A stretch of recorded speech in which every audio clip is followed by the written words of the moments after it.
갈증, 바뀌어버린 갈증이라고 하는 제목으로 오늘 말씀을 상고하도록 하겠습니다. 여러분 캠핑 좋아하십니까? 자연 속에서 쉼과 힐링을 함께 할 수 있어서 선풍적인 인기를 끌고 또 캠핑도 하나의 산업으로 부각되고 있습니다. 저도 캠핑을 좋게 생각하지만 하지는 않습니다. 캠핑해 보신 분들은 아시겠지만 캠핑 자체는 즐겁지만 캠핑을 위한 준비 과정과 그리고 마지막에 정리정돈하는 것이 매우 귀찮기 때문입니다. 결정적으로 캠핑 장비가 없기 때문이기도 합니다. 그러나 누군가 저에게 모든 캠핑 용품이 준비되어 있는 고급 캠핑카를 선물로 준다면 달라질 것입니다. 캠핑카만 있다면 캠핑의 준비 과정과 정리정돈하는 것을 충분히 감내하며 수시로 캠핑을 나가려 할 것이 분명합니다. 저희 집 아이들이 이제 고학년이 되면서 그리도 갖고 싶어 했던 비비탄 총을 사주었더니 수시로 이놈들이 밖에 나갑니다. 전투놀이를 하고 싶은 겁니다. 아무리 추워도 비가 와도 눈이 와도 밤이나 낮이나 시간만 되면 밖에 나가자고 하고 나갑니다. 이렇듯 사람은 어른이나 애나 갖추어진 여건에 따라서 행동 양식이 달라집니다. 오늘 본문이 바로 그런 내용입니다.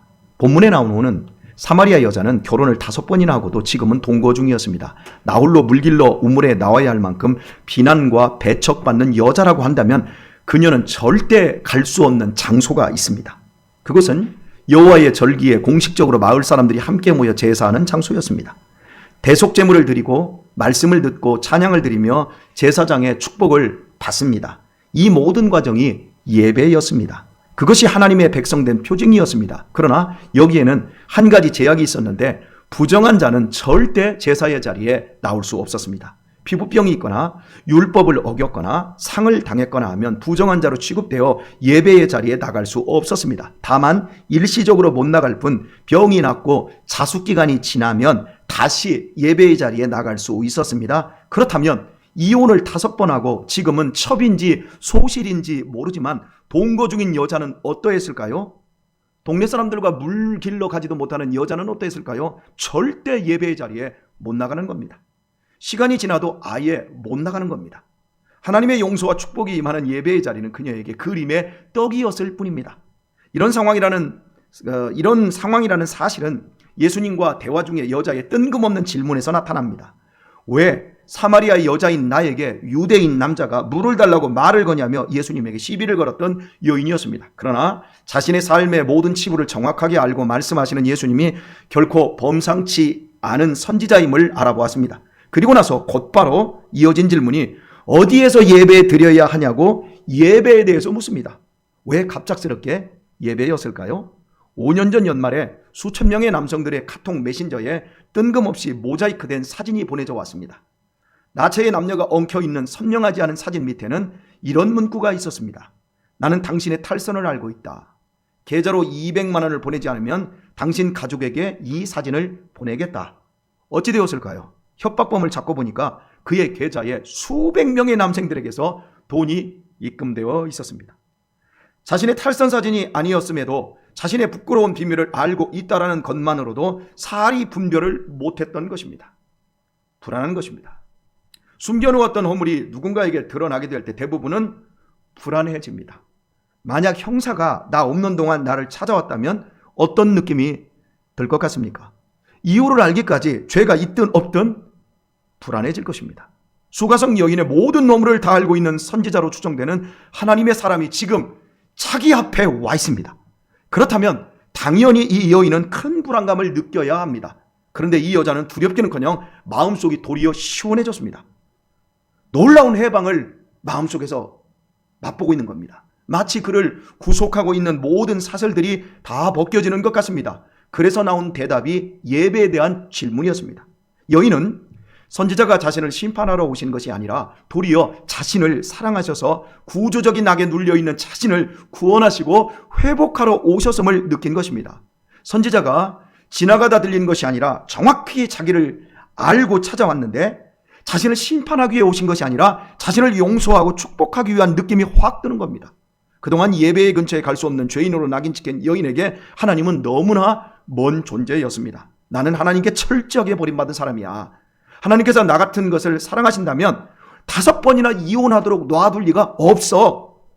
하나님은 나 같은 것은 거들떠보지도 않는다면, 이렇게 생각하는 여인은 하나님을 향해 원망하고 분노하며 미워하며 살아왔습니다. 그런데 하나님이 보낸 선지자가 지금 자기에게 왔는데 전혀 두려운 모습이 아니라 그 선지자의 모습이 그렇게 사랑이 넘칠 수가 없습니다. 최소한 하나님의 선지자는 자기를 심판하기 위해서 지금 앞에 오신 것이 아님이 느껴집니다. 자신을 심판하기 위해서라면 이렇게 찾아오셔서 말씀하실 필요 없이 하늘에서 벼락을 내리면 될 일 아니겠습니까? 그런데 자기를 찾아오신 하나님의 사람은 영원한 생명수를 주겠다고까지 말씀을 하십니다. 자기에게 은혜를 베풀겠다라는 겁니다. 자신의 불신앙과 허물을 용서하시는 것은 물론 사랑을 주시겠다라는 하나님의 마음을 이 여인이 느낀 겁니다. 모든 병은 사랑이 치료한다라는 말이 있습니다. 그렇습니다. 모든 병은 사랑이 치료합니다. 사랑이 가장 효과적인 치료약입니다. 정신적으로 힘든 분들에게 필요한 것은 사랑의 결실인 용서라고 합니다. 용서를 하든지 용서를 받으면 대부분 신경증에서 해방될 수 있다고 합니다. 용서는 사랑에서 나옵니다. 오랜 세월 미움과 증오 속에 살아온 사람이 드디어 용서하게 될 때 내면에서 자신이 먼저 해방을 맛보게 됩니다. 사랑을 받지 못한 사람이 사랑을 받게 되면 마음이 부요해집니다. 용서와 사랑은 마음을 치료하는 묘약이기 때문입니다. 주님께서 내가 너희를 용서한 것 같이 너희도 너희에게 죄 지은 자를 분명히 용서해야 된다. 내가 너희를 사랑한 것 같이 너희도 서로 사랑해야 된다. 이런 말씀을 주시면 그것이 바로 내 자신의 죽은 마음을 살리는 유일한 약이기 때문입니다. 모든 신경증과 내 마음의 더러움과 악함 속에서 여러분 해방되기를 원하십니까? 그러면 사랑의 묘약을 먹으시기를 바랍니다. 예수님께서는 우리 안에 하나님의 사랑과 용서를 심어주시기 위해 이 땅에 오셨습니다. 나를 향한 하나님의 용서와 사랑은 십자가를 통해 완성되었고 증명되었습니다. 하나님이 저와 여러분의 모든 죄를 용서하셨습니다. 틀림없이 용서하셨음이 십자가로 증명되었습니다. 우리 죄를 대신해 예수 그리스도를 십자가에 못 박고 우리에게 영원한 생명을 주셨습니다. 그러므로 예수 그리스도의 십자가에 나타난 용서와 사랑을 믿는 사람들이 크리스찬입니다. 교회를 다닌다고 크리스찬이 아닙니다. 하나님을 믿고 착하게 산다고 크리스찬 아닙니다. 이단들도 하나님을 믿고 헌금하고 봉사하고 착하게 삽니다. 그럼에도 이단인 이유는 십자가 사랑을, 십자가의 용서를 부인하기 때문입니다. 크리스찬은 오직 예수 그리스도의 십자가 사랑을 알아들은 것이 아니라 믿고 그 사랑을 힘입어 살고 그 사랑으로 죽는 자입니다.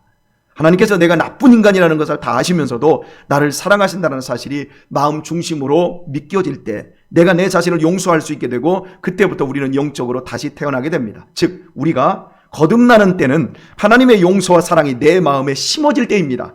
주님께서 우리를 그냥 다독이지 않습니다. 우리를 누르고 있는 그 치명적인 죄를 우리의 마음에 우리를 옥죄이고 있는 그 치명적인 마음을 둘주어 내시면서 하나님의 용서와 사랑을 우리 마음에 심어주십니다.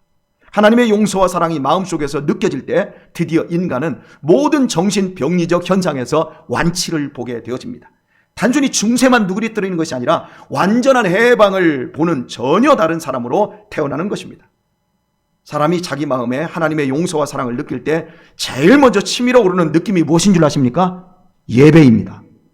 하나님께 예배 드리지 않고는 견딜 수 없는 마음이 솟아납니다. 예배에 열망이 생깁니다. 이것이 마음에 하나님의 용서와 사랑이 부어진 사람의 특징입니다. 수가성 여인이 예배에 대해 뜬금없이 물은 이유를 이제 여러분 아시겠습니까? 그의 내면의 죄의 사슬이 풀어지고 하나님의 용서와 사랑이 부어지자 예배하고 싶은 열망이 끓어오른 것입니다. 예배의 자리에서 철저히 제외된 자였지만 그녀의 마음에 은혜로 하나님의 사랑이 임하자 예배의 갈증을 일으키게 된 것입니다. 당신은 선지자이지요? 그러면 내가 어떤 예배를 드려야 할지 잘 아시겠네요? 저는 하나님께 예배 드리고 싶어 미치겠습니다. 예배 드리지 않으면 내 가슴은 터져버릴 것만 같습니다. 지금까지 사마리 이 동네 사람들은 이 산에서 예배를 드려왔고 그런데 유대인들은 예루살렘에서 예배를 드려야 한다고 하는데 제발 저에게 어디에서 예배를 드려야 되는지 가르쳐 주십시오. 어떤 예배가 바른 예배인지 아실 것 아닙니까 선지자님? 이런 의미를 담고 물은 것입니다. 그녀가 지금껏 갈급해 하던 것이 무엇이었습니까? 물과 남편이었습니다. 자기 목을 시원하게 해줄 물이었습니다. 자기를 행복하게 해줄 남편이 그의 갈급한 대상이었습니다. 그것이 그녀의 갈급함이었습니다. 그러나 하나님의 용서와 사랑이 부어지자 그녀의 갈급함의 대상이 하나님께로 바뀌어져 버린 겁니다. 그것이 예배로 나타난 것입니다. 예배는 구원받은 사람이 하나님께 드리고 싶어하는 최고의 서비스입니다. 하나님의 용서하시는 큰 사랑을 체험하지 못한 사람에게 예배는 고문입니다. 고문. 예배를 사모하고 눈물을 흘리며 기도하고 열광적으로 찬송하고 기쁨으로 말씀 받는 자를 보면 경멸합니다. 저거 미쳤구만 저거. 구원의 감격을 몰라서 그렇습니다. 하나님의 사랑과 용서가 마음을 채우지 못해서 바로 그 증상이 일어나는 겁니다. 그러나 진정으로 하나님의 용서와 사랑을 경험한 자에게는 가슴에서부터 복받쳐 오르는 감격이 있습니다. 하나님께 예배하지 않고는 견디지 못합니다. 예배의 자리에 나오지 않고는 자기 자신이 말라 죽는 것 같습니다. 가슴이 끓어오르기에 예배는 그 사람에게 생수가 되어집니다. 드디어 물을 만난 물고기처럼 예배가 생명이 되어집니다. 헐떡이는 마음으로 예배를 드리게 됩니다. 하나님의 사랑이 부어진 사람은 어떤 어려움 가운데서도 마음의 무릎을 꿇고 하나님께 예배를 드립니다. 터져서 갈라지고 피가 묻은 입술에서 찬송이 흘러나옵니다. 형편을 보면 도저히 저 사람 예배할 수가 없어요. 지금 위기에 처했어요. 그런데도 하나님의 사랑이 가슴에 넘치면 그 사람의 첫 번째 자리가 예배의 자리가 되어집니다. 저는 우리 교회에서도 그랬고 제가 지금까지 섬기던 수많은 사람들을 보면 그 터지고 깨지고 피가 흐르는 그런 자리에서도 예배의 자리에 첫 순위를 돌고 새벽에 일찍 나와서 예배하며 생수를 먹으며 그리고 오랜 시간이 지난 후에 그 사람들의 내면과 그 가족과 그 삶들이 모두 회복되는 것을 저는 다 보았습니다. 하나님을 더 알고 싶고 더 사랑하고 더 깊이 교제하고 싶어 예배의 자리에 나오는 겁니다. 예수님의 생명이 내 마음에 있기 때문이지요. 북한 크리스천들이 수용소로에 끌려가 짐승 취급을 받다 죽으면서도 그 사람들 예배 드리는 이유가 바로 이것입니다. 바로 하나님의 사랑과 용서가 마음에 부어지는 거예요. 하나님의 사랑은 유급할수록 더 강력하게 부어집니다. 연약하고 짓밟히는 사람에게 더 확실하게 부어주셔서 예배를 통해 모든 환난과 억압을 이기도록 해주십니다. 누가복음 7장에 보면 시몬이라는 바리새인이 예수님을 자기 집으로 초청하여 함께 식사하는 장면이 나와요. 이 바리새인은 예수님에 대한 예의를 지키지 않았어요. 당연히 손님을 초청했다면 발 씻을 물도 주고 환영의 뜻으로 입을 맞춰야 합니다. 그런데 하지 않았어요. 이유는 예수님을 사랑해서 초청한 것이 아니라 예수님의 실력이 어느 정도인지 시험하고 탐색하려는, 요즘 말로 간보려고 부른 거예요. 그런데 이때 평판이 좋지 않은 여자가 예수님의 발 아래 엎드려 눈물로 발을 적시고 자기 머리털로 씻기고 그 발에 입 맞추고 비싼 향유를 벌컥벌컥 예수님의 발에 붓습니다. 이 모습에 바리새인은 속으로 조소를 보냅니다. 저 여자 미쳤구나. 저거 저 우리 동네에서 저 평판 제일 안 좋은 여자 저까지 그러면서 저 예수라는 사람도 저런 죄인이 지금 자기의 발에 입 맞추는데 이러면서 막 조소를 보내고 있었습니다. 이때 예수님은 이 바리새인과 여자가 보여준 태도의 차이가 죄 용서 때문이라고 말씀을 하십니다. 바리새인 시몬의 마음에는 하나님으로부터 부어지는 용서와 사랑의 체험이 없는 것을 지적하셨고, 여인의 마음에는 너무나 큰 하나님의 용서와 사랑이 심겨져 있음을 알려주셨습니다. 그녀는 하나님을 경배하지 않고는 참을 수가 없었던 것이며, 용서의 경험이 없는 시몬은 그런 그녀에게 조소를 보낸 것입니다. 하나님을 간보는 자들은 예배할 수 없습니다. 예배의 자리에 있어도 비웃고 있을 뿐입니다. 다리 꼬고 앉아서 눈 감고 딴 생각합니다. 너무나 안타깝게도 죽은 예배를 드리는 겁니다. 이런 상황에 대해 예수님이 말씀하십니다. 이러므로 내가 네게 말하노니 저의 많은 죄가 사하여졌도다. 이는 저의 사랑함이 많음이라. 사랑을 받은 일이 적은 자는 적게 사랑하느니라. 사랑의 크기가 예배의 진실을 결정합니다. 어린 시절 부모로부터 충분히 사랑을 받은 사람은 커서도 충분히 남을 사랑할 줄 알아요.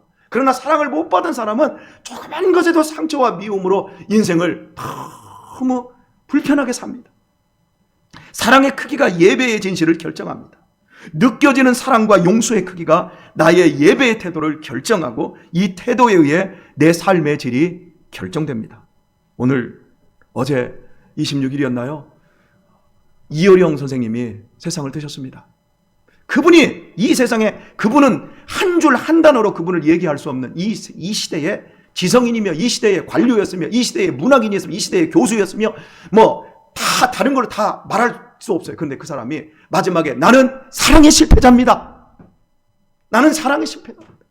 우리 딸이 제가 막 집필하고 있을 때 예쁜 잠옷을 입고 아빠에게 기대하며 아빠가 자기를 봐주리라고 생각하고 문을 열고 아빠 저 이제 자려고 했더니 손을 딱 들고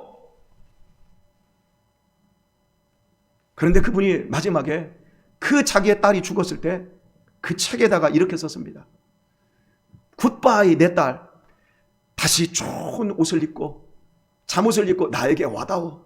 그러면 내가 책을 덮을 것이고 펜을 놓을 것이고 자리에서 일어나 내가 너를 번쩍 안고 우리 딸 하며 내가 너를 끌어안아주고 입을 맞춰줄 것이다. 우리 딸. 사랑을 못했다고. 여러분, 사랑의 진실이 우리의 삶을 결정합니다. 저 안에서 사랑하는 교회 여러분, 혹시 지금 내가 드리는 예배에 감격이 빠진 것 아닙니까? 혹시 예배의 구경꾼 아닙니까? 예배를 판단하고 감시하러 온 것은 아닙니까? 여기 간 보러 온 거 아닙니까? 여기 올 수 있는데도 혹시 비대면이 편해서 안방을 벗어나지 못하고 스마트폰을 켠 것은 아닙니까? 도저히 예배드리지 않고서는 견딜 수 없을 정도로 복받쳐 오르는 감격에서 드리는 예배가 아니라 예배 시간이 조금 길어지면 지루하고 힘이 들고 그리고 예배를 마치고 나면 경찰 조세를 끝낸 기분이 듭니까? 그렇다면 죄송하지만 아직 죄의 용서를 받지 못한 것일 수도 있습니다. 죄의 짐을 여전히 그대로 내가 다 가지고 있다면 지금 죽으면 반드시 지옥에 갈 것입니다. 왜냐하면 죄 용서를 전혀 받지 못했으니까요. 여전히 나의 모든 죄가 그대로 살아있기 때문입니다. 그 죄들이 하나님의 심판대회 앞에서 사정없이 소리 지르며 나를 지옥으로 끌고 갈 것입니다. 예수님의 사랑을 우습게 여기고 돈으로 바꾸었던 가룟 유다가 그랬지 않습니까? 예수님을 통해 하나님의 용서와 사랑이 부어지는 가장 좋은 자리에 있었지만 가룟 유다는 간만 모았습니다. 3년이라는 시간을 그리 탐색만 하다가 결국 돈을 선택하지 않았습니까? 최후의 만찬에 가룟 유다를 초청해 놓으시고 마지막까지 예수님은 회개의 기회를 주시지 않았습니까? 그러나 끝까지 간만 보다가 결국 지옥에 떨어지고 말았습니다. 누가 지옥을 끌고 가지 않습니다. 내 발이, 내 마음이, 내 눈이 지옥으로 나를 끌고 갑니다. 십자가로부터 오는 하나님의 용서와 사랑이 없으면 탐색할 것도 없이 지옥입니다. 십자가 외에 다른 사랑이 없고 다른 용서가 없고 다른 방법을 주신 일이 없습니다. 하나님에게 예배하는데 갈급함이 일어나지 않는 심령에는 반드시 가룟 유다처럼 자기 판단이 들어있습니다. 나를 행복하게 해줄 것이 세상에 있다고 믿기에 그것에 목말라하고 또한 그것을 예배하고 있습니다. 나이 먹은 우리 부모님들 자식에게 목말라하고 자식에게 뭔가를 더 주려고 목말라하고 자식에게 못 줘서 목말라하고 예수는 주지 못하고 영원한 생명은 주지 못하고 그저 그 돈 몇 푼 주려고 그 목말라 비틀어질 것 주고 지옥에 끌려가도록 그렇게 여러분 만들지 마십시오. 여러분의 부모님에게 주셔야 될 것은 예수의 생명인 줄 믿으시길 바랍니다. 지금 여러분에게 아내에게 줘야 될 것이 무엇입니까? 우리의 지금 남편에게 우리가 줘야 될 것이 무엇입니까? 예수의 생명입니다. 그거 없으면 다 망하는 겁니다. 바로 하셔야 됩니다. 나를 행복하게 해줄 것이 절대 세상에 없습니다. 그것들은 우리의 예배의 대상이 아닙니다. 모두 신기루일 뿐입니다. 나를 망하게 할 우상입니다. 십자가에 나타난 하나님의 용서와 사랑 외에 참된 행복이 없고 참된 평안이 없습니다. 어떤 큰 죄인도 하나님의 사랑에 접촉하기만 하면 가장 먼저 나타나는 반응은 예배하고 싶은 열망입니다. 유영철이가 그렇게 사람 많이 죽이고요. 감옥에 있지 않습니까? 근데 유영철을 전도했어요. 그 사람이 전도 당하고 나서 제일 먼저 감옥 안에서 예배드리고 싶어서 미치는 거예요. 이해되십니까, 여러분? 이런 큰 죄인들도 하나님의 사랑이 부어지면 마음속에서 하나님을 예배하고 싶어하는 거예요. 그리고 이런 열망 속에 드리는 예배야말로 자신을 더욱 새롭게 하며 참된 예배자의 삶으로 승리하게 되어집니다. 이렇듯 예수 그리스도로 말미암는 하나님의 사랑과 용서가 마음에 깃든 자의 삶의 중심에는 반드시 예배가 있습니다. 오늘의 말씀을 맺겠습니다.